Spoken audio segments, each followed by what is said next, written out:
ईश्वर के कार्य घोषित करना और योग्य रीति से उसकी स्तुति करना उचित है।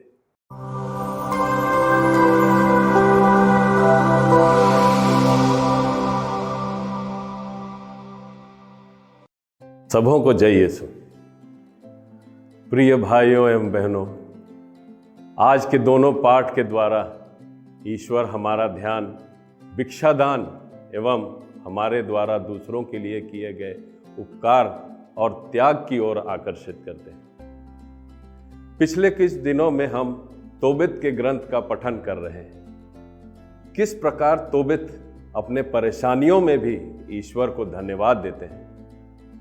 आज के पहले पाठ में भी देवदूत रफाएल तोबित और तोबियस को हमें क्यों ईश्वर को धन्यवाद देना है इस बारे में अनुदेश देते हैं। वे उन दोनों से कहते हैं, ईश्वर का धन्यवाद कीजिए और सब प्राणियों के सामने यह घोषित कीजिए, ईश्वर के सत्कार्य प्रकट करने में संकोच मत कीजिए, भलाई कीजिए और बुराई आपके पास नहीं फटकेगी। ईश्वर के कार्य घोषित करना और योग्य रीति से उसकी स्तुति करना उचित है। प्रार्थना तथा उपवास, भिक्षादान तथा धार्मिकता उत्तम है। भिक्षादान स्वर्ण संचय से श्रेष्ठ है। भिक्षादान मृत्यु से बचाता और हर प्रकार के पाप हर लेता है। जो भिक्षादान करता है उसे पूर्ण जीवन प्राप्त होगा।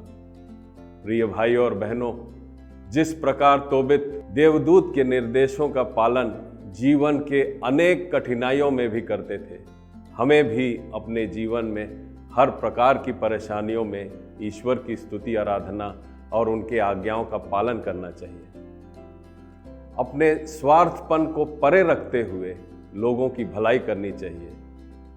आज के सुसमाचार में भी प्रभु यीशु शास्त्रियों की आलोचना करते हैं, उन्हें फटकारते हैं, क्योंकि उनकी धार्मिकता और पवित्रता में दिखावा और बनावटीपन है। वे धर्म के नाम पर आदर सम्मान खोजते हैं, लेकिन दूसरी ओर प्रभु यीशु उस कंगाल विधवा की सराहना करते हुए उसकी प्रशंसा करते हैं, क्योंकि वह विधवा कंगाल होने के बावजूद भी अपना सारा पैसा खुशी से बिना किसी चीज की अभिलाषा किए दान करती है।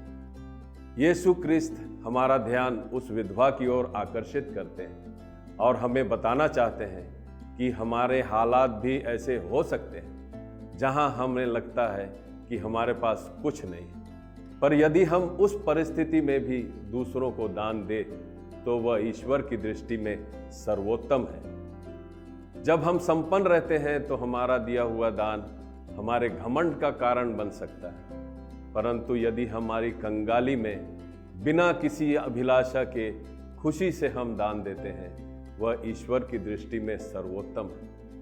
हमारे सेवाओं द्वारा भी हम नाना प्रकार से जरूरतमंदों की मदद कर सकते हैं, परंतु हमें इस बात का ध्यान देना चाहिए कि हमारे दान का हम ढिंढोरा न पीटें, जैसा कि प्रभु यीशु हमें संत मती के सुसमाचार अध्याय 6 में सावधान करते हुए कहते हैं, लोगों का ध्यान आकर्षित करने के लिए अपने धर्म कार्यों का प्रदर्शन न करो। जब तुम दान देते हो तो तुम्हारा बायां हाथ यह न जाने कि तुम्हारा दायां हाथ क्या कर रहा है। तुम्हारा दान गुप्त रहे और तुम्हारा पिता जो सब कुछ देखता है तुम्हें पुरस्कार देगा। संत मदर तेरेसा हमेशा कहा करती थी, गिव अंटिल इट हर्ट्स।